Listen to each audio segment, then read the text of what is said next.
L'incendie d'une maison semble avoir été causé par un mégot de cigarette.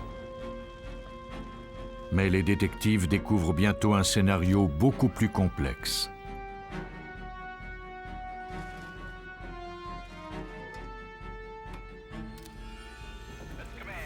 Un incendie criminel coûte la vie à 2 enfants et sème la discorde entre leurs parents.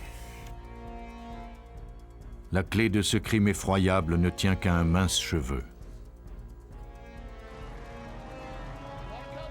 2 pompiers meurent alors qu'ils tentent d'éteindre l'incendie d'un restaurant dont les affaires déclinent.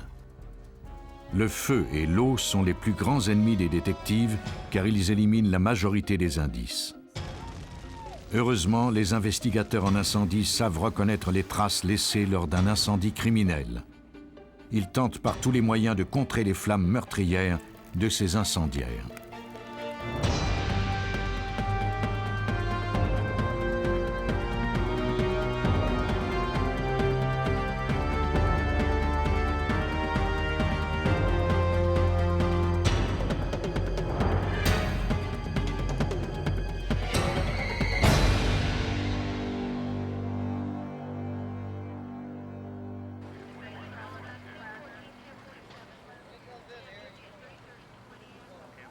À Plymouth, au Connecticut, vers 3 heures du matin le 19 novembre 1994, des pompiers furent envoyés d'urgence à la résidence de Wendy et Lance Wargo.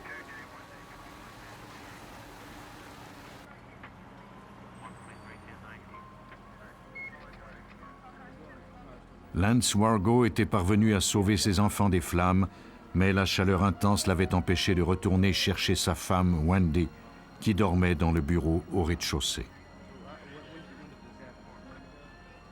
L'incendie était trop violent pour que les pompiers puissent entrer dans la maison. C'était peine perdue pour Wendy. Wargo déclara aux pompiers que sa femme avait l'habitude d'aller fumer dans le bureau et qu'elle s'y était endormie la veille. Il faudrait donc tout d'abord vérifier si l'incendie avait bien été causé par une cigarette mal éteinte.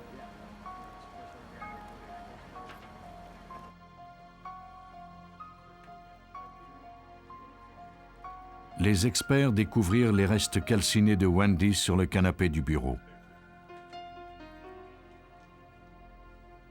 On envoya son corps au bureau du coroner de l'État.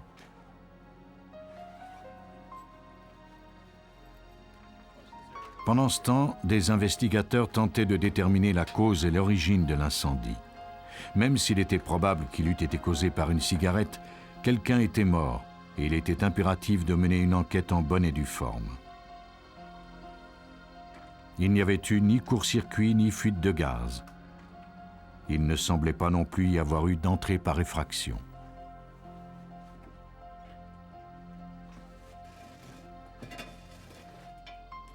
La pièce qui avait subi le plus de dommages était le bureau.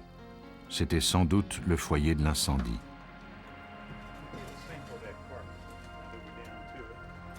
Le sol y était particulièrement endommagé. Les flammes s'étaient déclarées à moins d'1 mètre de la victime.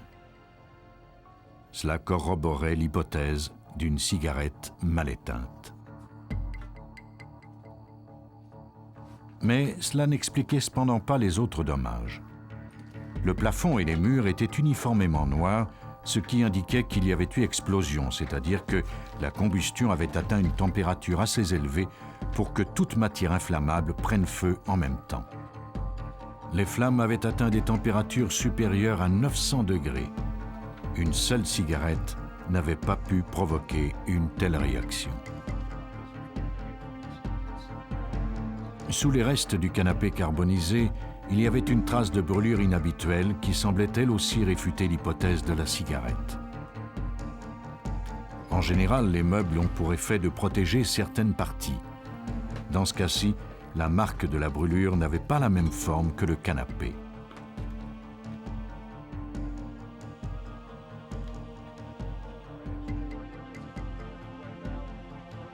L'expert Kevin McGurk devait analyser cette découverte. Le plancher à Tenon et Mortaise était brûlé en ligne droite et il y avait des démarcations très précises. Le feu avait fait des trous qui traversaient complètement le plancher. Un tel phénomène ne peut s'expliquer que par la présence d'un agent accélérateur. Des échantillons du plancher furent recueillis un peu partout dans la maison et envoyés au laboratoire judiciaire.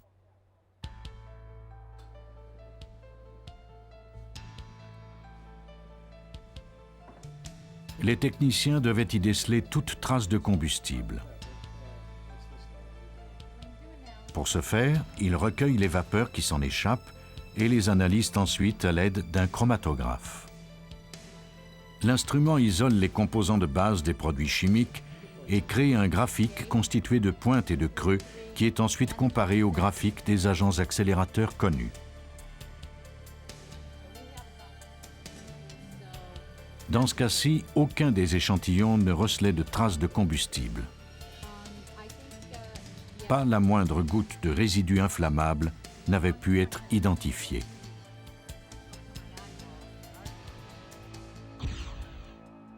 Cela ne prouvait pas qu'il y avait absence d'agent accélérateur.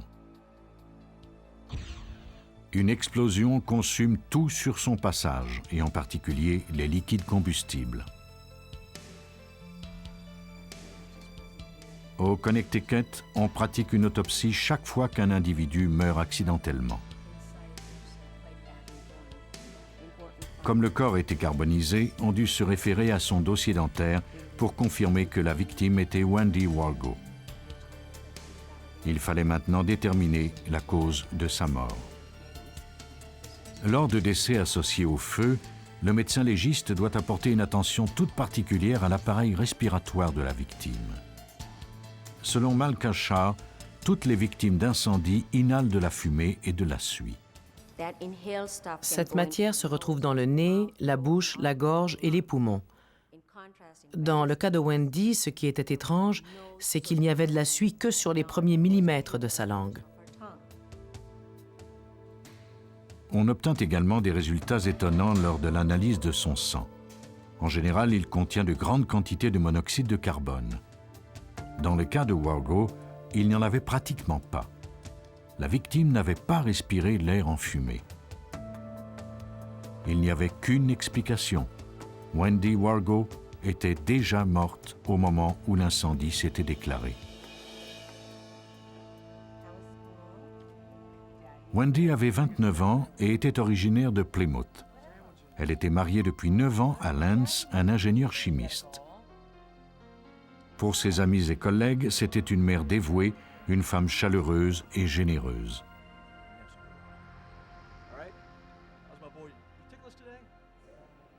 Pour découvrir la cause de sa mort, il faudrait procéder par élimination.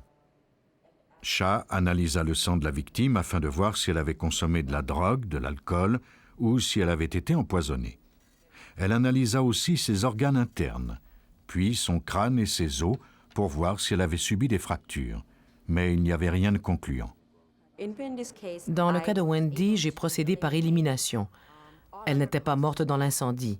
Elle n'était pas morte de maladie, ni d'un coup de couteau ou de matraque, ni d'une blessure par balle.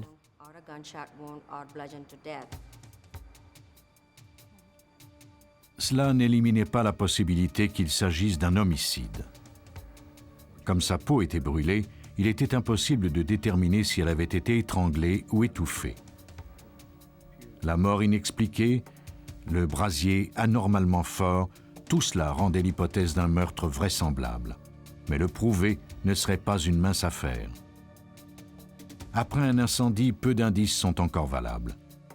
Pour le détective John Bioturla, il y avait peu de chances de trouver une arme encore fumante dans les décombres du bureau. Lors d'un incendie, la priorité des pompiers est de pénétrer dans le lieu en flammes le plus rapidement possible et de secourir le plus grand nombre de personnes. Ils se préoccupent peu du fait qu'un crime a peut-être été commis. Ils déversent des dizaines de milliers de litres d'eau, traînent le tuyau d'arrosage à l'intérieur de la structure et tentent de faire le meilleur travail possible.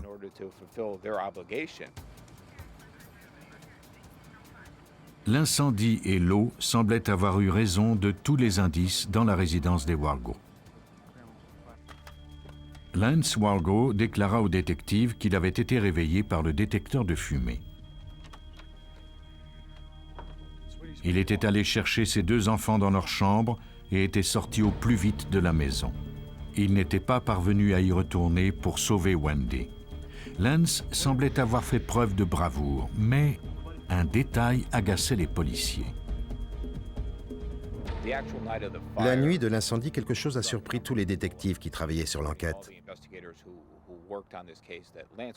Lance Wargo est sorti de sa maison à 3h30 du matin tout habillé. En général, lorsque les gens sortent d'urgence de chez eux en pleine nuit, ils ne sont pas vêtus de cette façon. Quand avait-il trouvé le temps de boutonner sa chemise et de lasser ses chaussures? Lance n'était peut-être pas l'homme héroïque qu'il tentait de laisser croire. Les policiers fouillèrent également le passé de sa femme. 18 jours avant l'incendie, elle avait demandé le divorce. Quelqu'un déclara même avoir entendu Lance dire qu'il préférerait tuer sa femme plutôt que d'abandonner ses enfants. Il était maintenant le principal suspect, même si la police ne disposait toujours pas d'indices tangibles.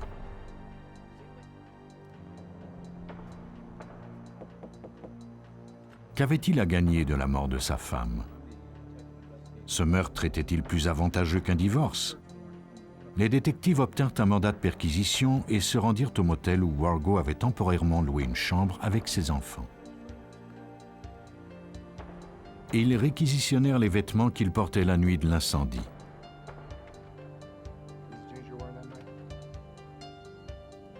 Ils espéraient y retrouver des traces de sang ou d'agents accélérateurs et ainsi établir un lien entre le suspect et le crime.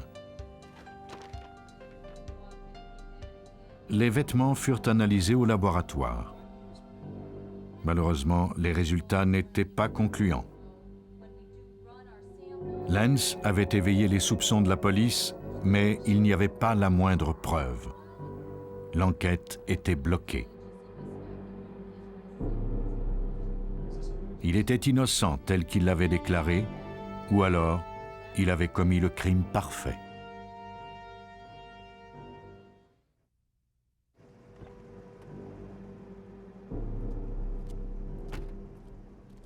Quelques semaines après le drame, les investigateurs en incendie autorisèrent la compagnie d'assurance de Lance Wargo à procéder à l'évaluation des dommages. Wargo allait s'en tirer, et de plus, il s'apprêtait à toucher une jolie somme.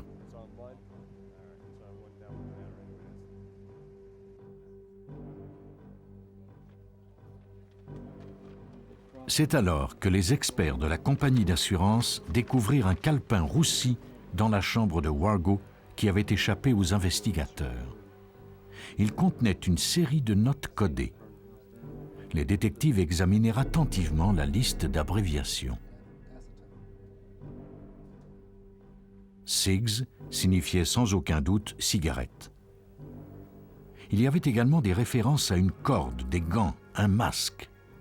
À première vue, on aurait dit le plan sténographié d'un meurtre. Il y avait également des abréviations de produits chimiques d'usage courant qui pouvaient avoir servi d'agent accélérateur. Les enquêteurs de la police retournèrent à nouveau à la résidence du suspect pour tenter de trouver des traces de ces produits chimiques. Dans le garage de Wargo, ils en découvrirent un. Dans la maison, il y avait la bouteille fondue d'un autre combustible. Ils avaient trouvé les ingrédients mortels de l'agent accélérateur.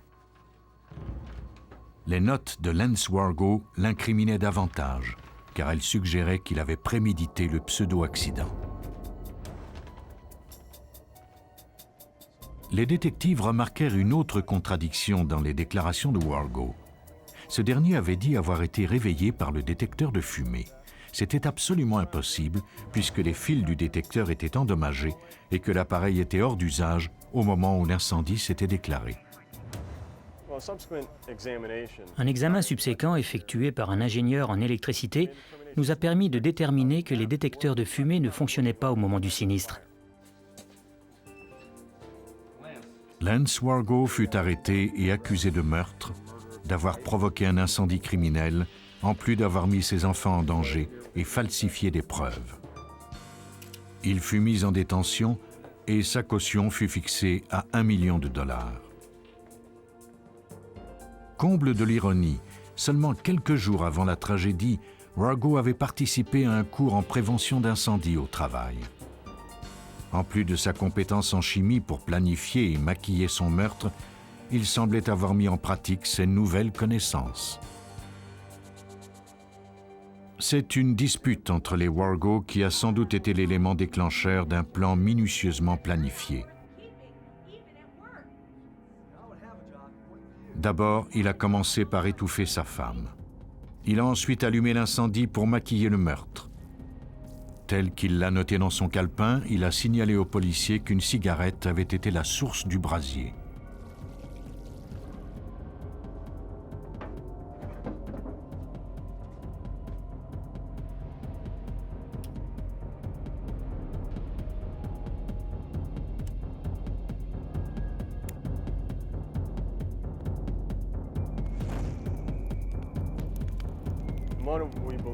Pour ma part, je crois que son mobile était la vengeance. Il s'apprêtait à divorcer et ne l'acceptait pas. Il refusait d'être un père à temps partiel. Ce sont des choses qu'il avait également notées dans son calepin. Lance Wargo fut trouvé coupable de 6 chefs d'accusation relativement à la mort de sa femme. Il fut condamné à 50 ans de prison.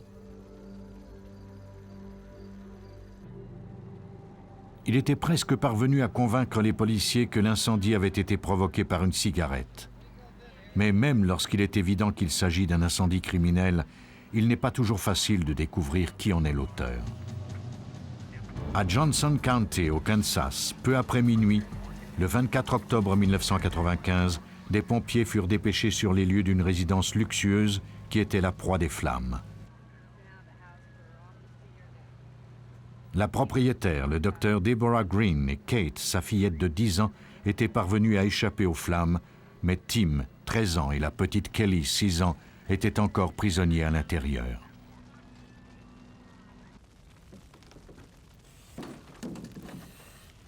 Il fallait à tout prix sauver les enfants, mais pénétrer à l'intérieur de la maison était pratiquement impossible.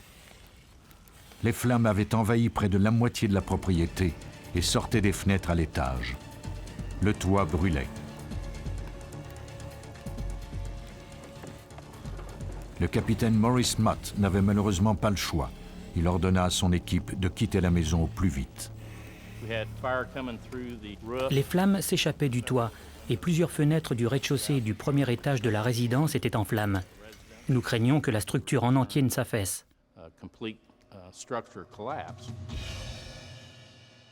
Mott et son équipe savaient déjà que les enfants n'avaient pas survécu.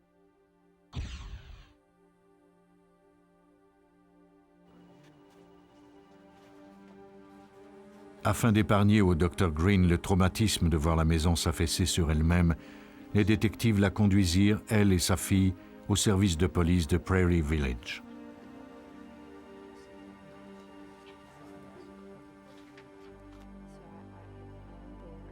Green déclara à la police que peu après minuit, elle s'était endormie dans la chambre principale au rez-de-chaussée.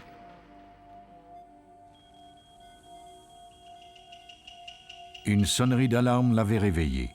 Elle avait ouvert la porte de sa chambre et aperçu le couloir en flammes. Elle avait immédiatement refermé la porte et était sortie par celle qui donnait sur le patio.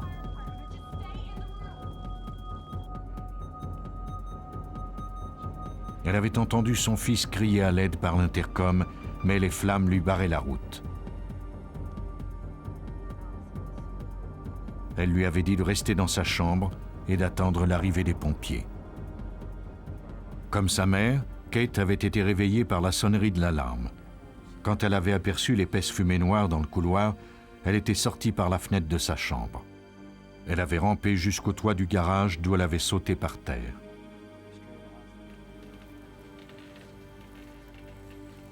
Son frère et sa sœur n'eurent pas autant de chance. À 5 heures du matin, une fois l'incendie éteint, les pompiers recueillirent les dépouilles de Kelly et Tim. Elles furent envoyées au médecin légiste pour subir une autopsie.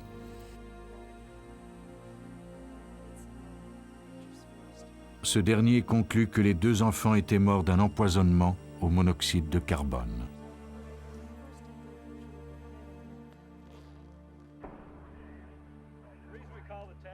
L'ampleur du désastre dépassait les ressources de la ville. Les autorités de Prairie Village mirent donc sur pied une escouade spéciale composée de policiers, d'investigateurs en incendie et de détectives de divers comtés du Kansas et du Missouri. Les investigateurs examinèrent ce qui restait de la maison. Gary Lemons, chef de division de Johnson County, comprit tout de suite qu'il ne serait pas facile de cerner les causes de ce sinistre. Pendant les recherches, on a excavé toute la surface, puis on a trié les différentes couches. Tous les débris qui se trouvaient sur le sol ont été tamisés, puis nous avons sorti ce qui avait été recueilli. En examinant les débris, les investigateurs constatèrent que, contrairement à ce qui se produit lors d'un incendie normal, plusieurs pièces de la maison s'étaient embrasées en même temps. De plus, l'incendie n'était pas monté à l'étage graduellement.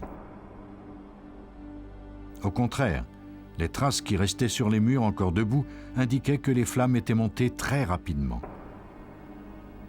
Chacune des pièces de la maison de 1800 mètres carrés fut examinée et photographiée.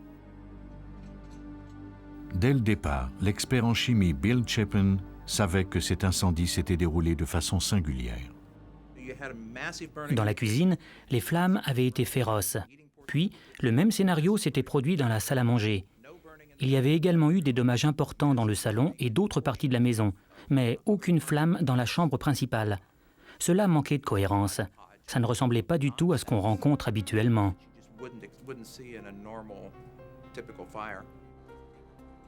Il n'y avait qu'une explication pour justifier de telles disparités. Quelqu'un avait volontairement aspergé certaines parties de la maison d'agents accélérateurs. La quantité de dommages et la façon dont le feu avait progressé corroboraient cette hypothèse. Mais il fallait tout d'abord éliminer les autres possibilités. Les conduites de gaz étaient en parfait état de fonctionnement. Les ingénieurs en électricité vérifièrent également qu'il n'y avait pas eu de court-circuit. Pendant les fouilles, les investigateurs remarquèrent des trous profonds et des surfaces brûlées en écailles. Ces traces, caractérisées par leur ressemblance avec la peau de crocodile, prouvaient qu'un agent accélérateur avait été utilisé. Il fut relativement facile de trouver la source du brasier. La personne qui l'avait allumé n'avait même pas pris la peine de cacher le combustible. Il y avait des bouteilles d'antigel, d'essence à briquet et d'alcool un peu partout dans la maison.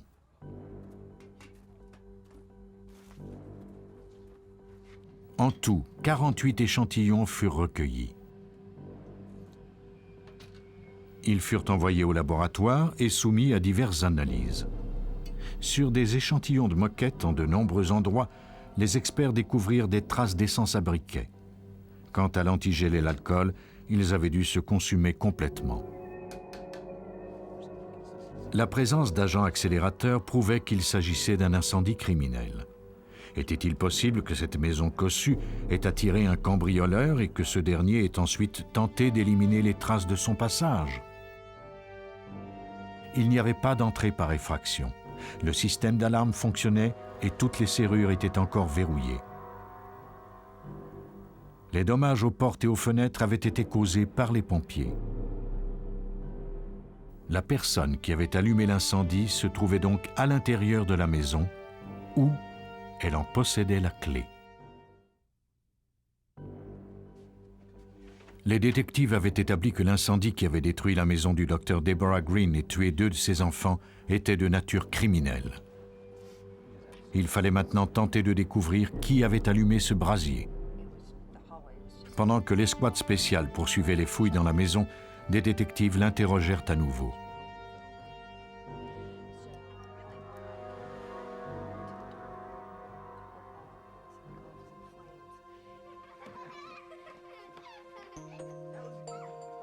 Deborah Green et son mari Mike Farrar étaient mariés depuis 18 ans. Ils étaient tous deux des médecins respectés. À la naissance de leur 3e enfant, Deborah avait abandonné la pratique pour élever sa petite famille à temps plein.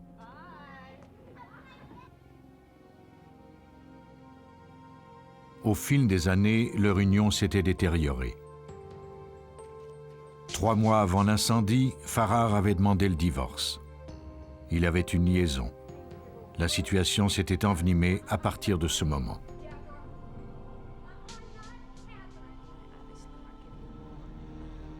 Green s'était disputé avec son mari au téléphone juste avant d'aller se coucher.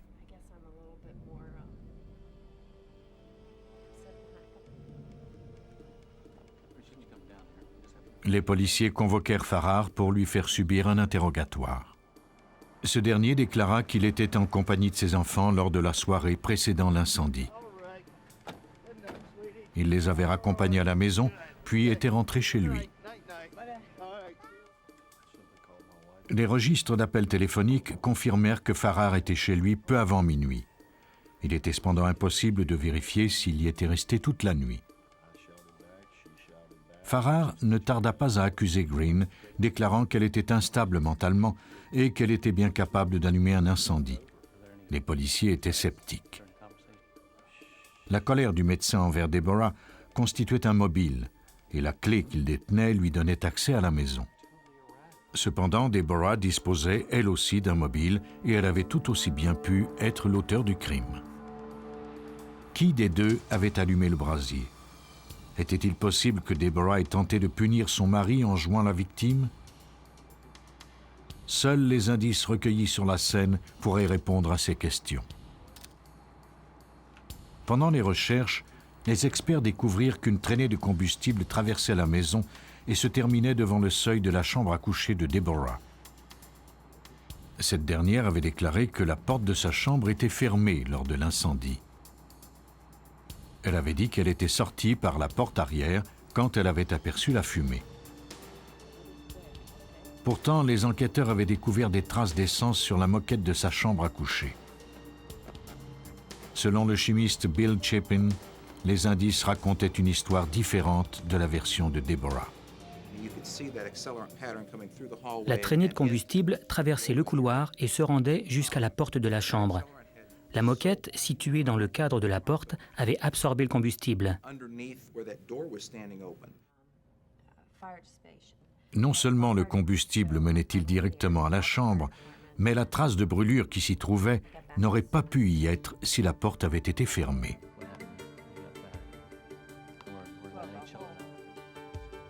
Tous les indices pointaient en direction de Deborah, mais la preuve formelle n'était pas encore faite. Il fallait absolument poursuivre l'enquête pour déterminer lequel des époux avait allumé le brasier qui avait emporté leurs 2 enfants.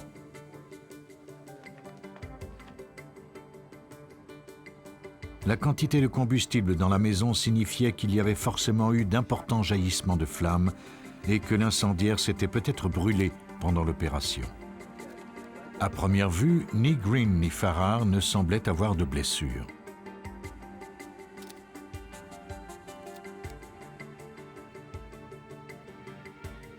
Mais certaines brûlures ne se distinguent qu'au microscope. Les détectives prélevèrent des échantillons de cheveux des 2 suspects.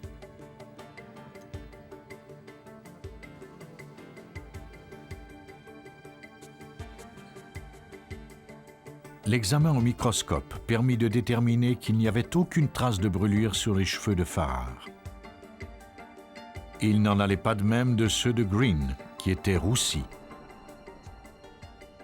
Seul un contact direct avait pu endommager ses cheveux à ce point. Green avait déclaré à la police qu'elle ne s'était jamais trouvée près des flammes, mais les analyses démontraient le contraire. Ce mensonge allait lui coûter très cher. Les policiers avaient enfin découvert l'identité de l'incendiaire. À partir des décombres de la scène du crime, les membres de l'escouade spéciale parvinrent à reconstituer les événements. Le divorce avait plongé Deborah Green dans le désespoir. Dans un accès de rage, elle avait versé du combustible sur les papiers juridiques qui se trouvaient sur la table de la salle à manger.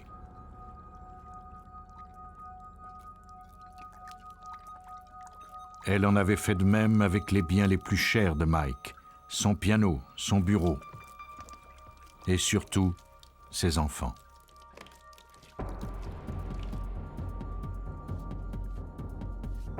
En versant une grande quantité de combustible dans le couloir qui menait à leur chambre, elle leur avait volontairement coupé toute issue.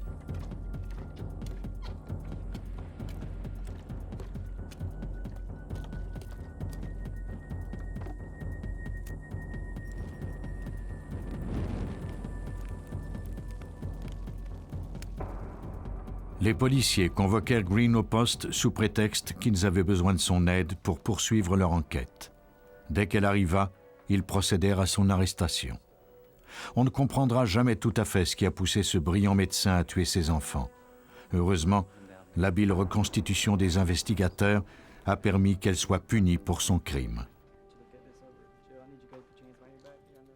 Confrontée à toutes ces preuves, Deborah Green plaida coupable.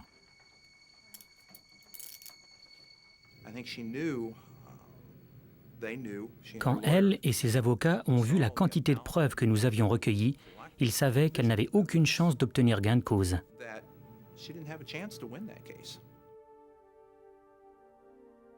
Deborah Green fut condamnée à l'emprisonnement à vie.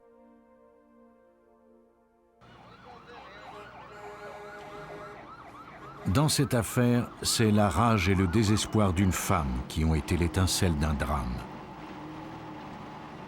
Parfois, c'est la cupidité qui alimente le feu.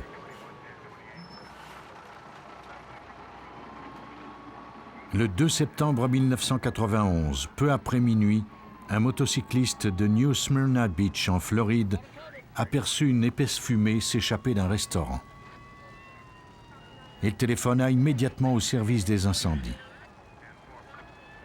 En moins de 5 minutes, des camions de pompiers arrivèrent sur les lieux et constatèrent que le Stormies était la proie des flammes. Les incendies peuvent être imprévisibles. Celui-ci était particulièrement traître. Des jaillissements de flammes et une chaleur intense rendaient la tâche très difficile aux pompiers. L'incendie s'intensifia.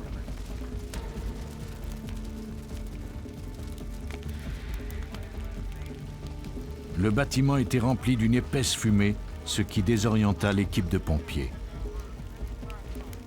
Ces derniers avaient pour mission de trouver le foyer du brasier.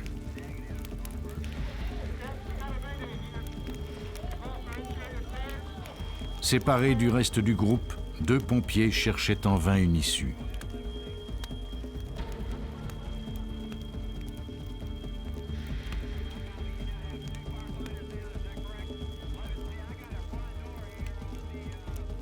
Bientôt, ils manquèrent d'oxygène et périrent.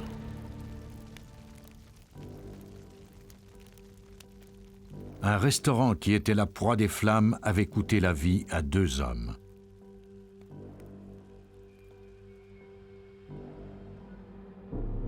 Le lendemain matin, les investigateurs arrivèrent sur les lieux pour déterminer ce qui s'était produit.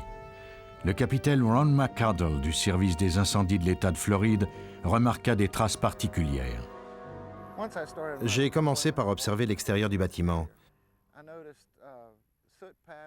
J'ai remarqué des traces de suie et de chaleur sur les blocs de ciment au sommet d'un mur. Cela signifiait qu'à l'intérieur, la température avait atteint un très haut degré.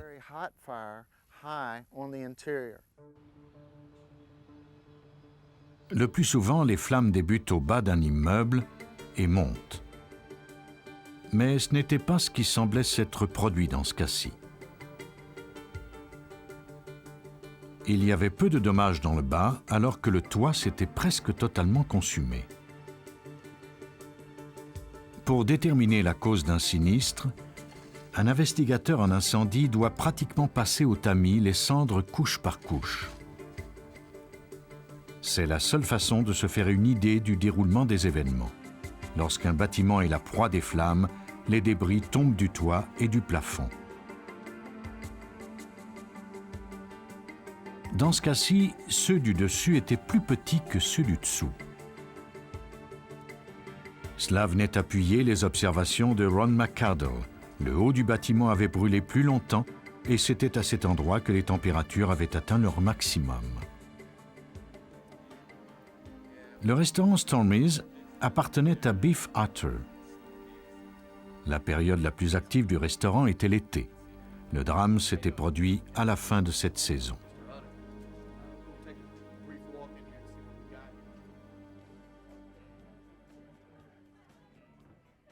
Hatter avait passé la soirée au restaurant et tout semblait normal.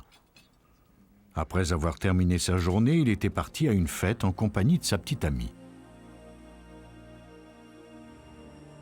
Vers 23h45, les employés avaient fermé après que les derniers clients eurent quitté les lieux. C'est la mère de Hatter qui avait fermé la porte à clé. Les employés n'avaient rien remarqué d'anormal. Il n'y avait pas non plus d'odeur suspecte à l'intérieur ni à l'extérieur du bâtiment. Pourtant, à peine 15 minutes plus tard, le restaurant était la proie des flammes. Comme l'incendie avait coûté la vie à 2 pompiers, l'enquête tombait sous la juridiction du fédéral. Des agents du bureau de l'alcool, du tabac et des armes à feu se joignirent à l'enquête. Ces derniers croyaient également que l'incendie s'était d'abord déclaré dans l'entretoit. Ces conditions inhabituelles avaient été la cause probable de la mort des 2 hommes.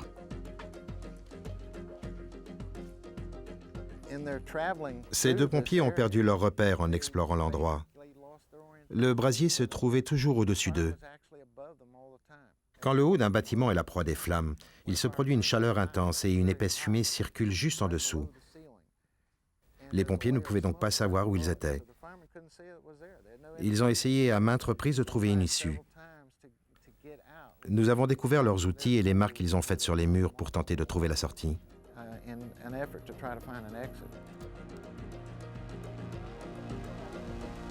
La principale différence entre un incendie accidentel et un incendie criminel, c'est la vitesse de propagation des flammes. Au début, le feu couvre. Il peut s'écouler beaucoup de temps avant l'apparition des flammes et de la chaleur. Ensuite, les flammes augmentent en intensité et montent en cherchant à sortir de l'immeuble. C'est pour cette raison que nous retrouvons des traces en forme de V sur les murs. C'est comme ça que nous pouvons reconstituer les événements. Dans le cas du Stormy's, c'était différent. Des traces irrégulières indiquaient que l'incendie s'était déplacé très rapidement. Plutôt que de consumer les matériaux les uns après les autres, les flammes s'intensifiaient et sautaient d'une poutre à l'autre. Il ne pouvait y avoir qu'une explication. Un combustible avait alimenté l'incendie. Quelqu'un l'avait allumé et son geste avait coûté la vie à 2 pompiers.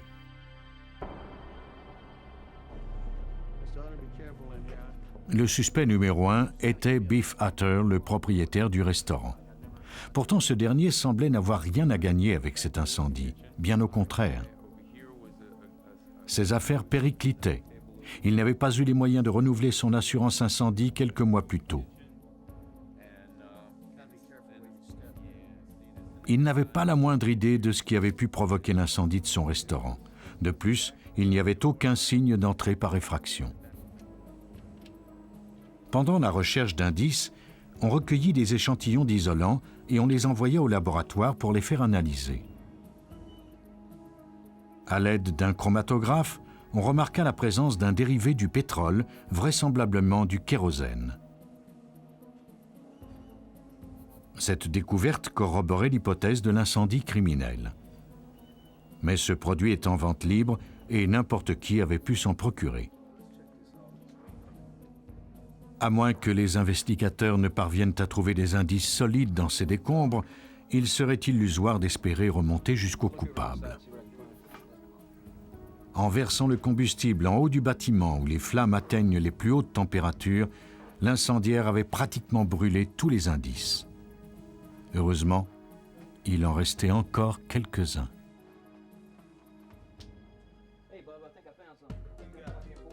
Les investigateurs en incendie découvrirent quelque chose d'intéressant dans la corbeille du bureau de Beef Hatter.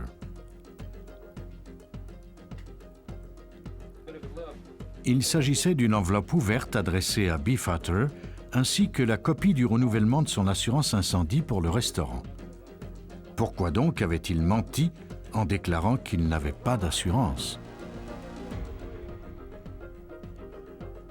Le procureur Paul Byron, qui s'occupait de ce double homicide, tenta d'en apprendre un peu plus à ce sujet.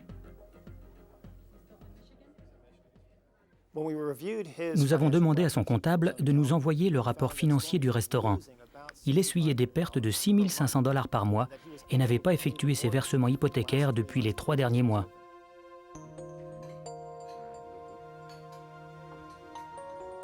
Utter menait une vie opulente, mais il ne réglait plus ses factures depuis des mois.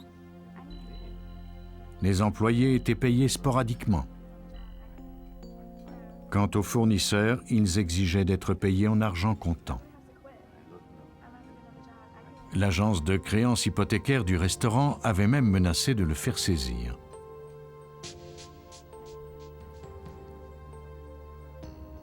Les détectives interrogèrent la directrice de l'agence.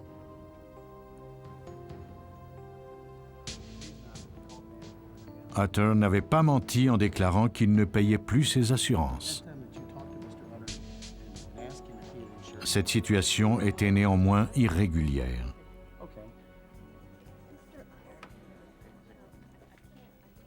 Après maintes tentatives pour faire payer Utter, la directrice avait décidé de régler elle-même les primes.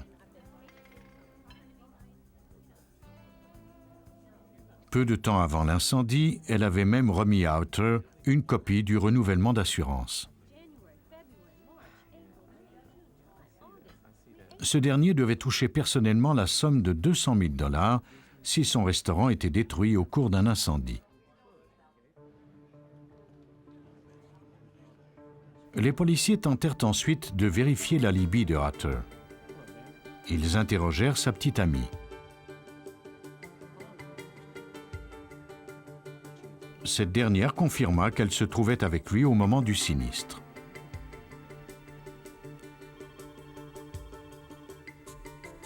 Il y avait même des preuves. L'appel que la police avait fait à Utter pour l'informer que son restaurant était la proie des flammes avait été enregistré. Nous étions donc sûrs qu'il ne se trouvait pas au restaurant et qu'il serait très difficile de prouver son implication. Cela nous indiquait cependant qu'il avait sans doute un complice, puisqu'il ne pouvait pas l'avoir fait lui-même.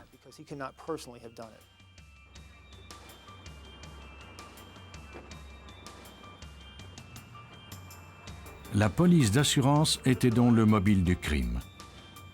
Mais qui donc avait accepté de faire le sale boulot à la place de Utter? Biff Utter fut arrêté le 23 juin 1994. Peu de temps avant son procès, les policiers interrogèrent son compagnon de cellule. Ils espéraient que Utter s'était confié à lui. Malheureusement, il n'avait pas dit grand-chose.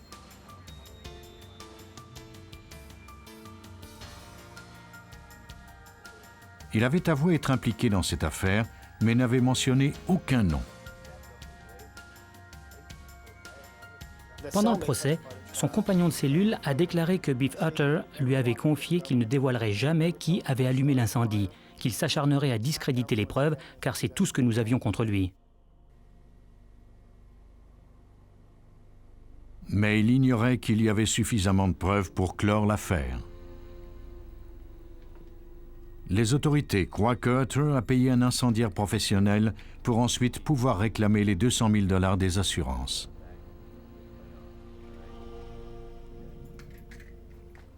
Utter s'est arrangé pour que le système d'alarme ne soit pas opérationnel et il s'est fabriqué un alibi solide en restant en tout temps en compagnie de sa petite amie.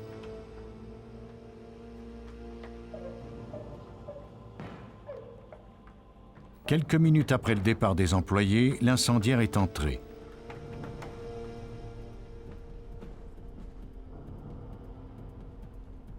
En versant du combustible dans l'entretoit, il espérait créer un brasier si puissant que toutes les preuves seraient éliminées.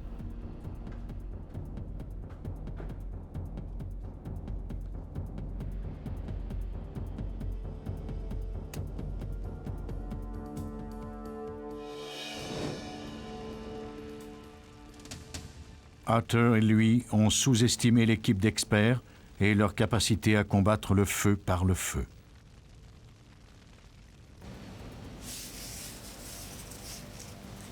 Beef Arthur fut jugé coupable de complot, d'incendie criminel et de s'être servi du feu pour commettre une offense fédérale. Il refusa de révéler l'identité de l'incendiaire et fut condamné à 15 ans d'incarcération. Son complice est peut-être toujours à l'œuvre.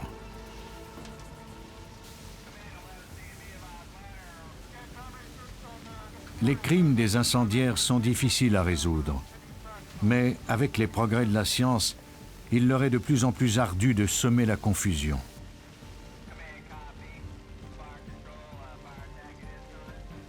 Grâce aux plus récentes techniques de la criminalistique, les investigateurs renversent la situation et mettent ainsi un terme aux flambées meurtrières des incendiaires.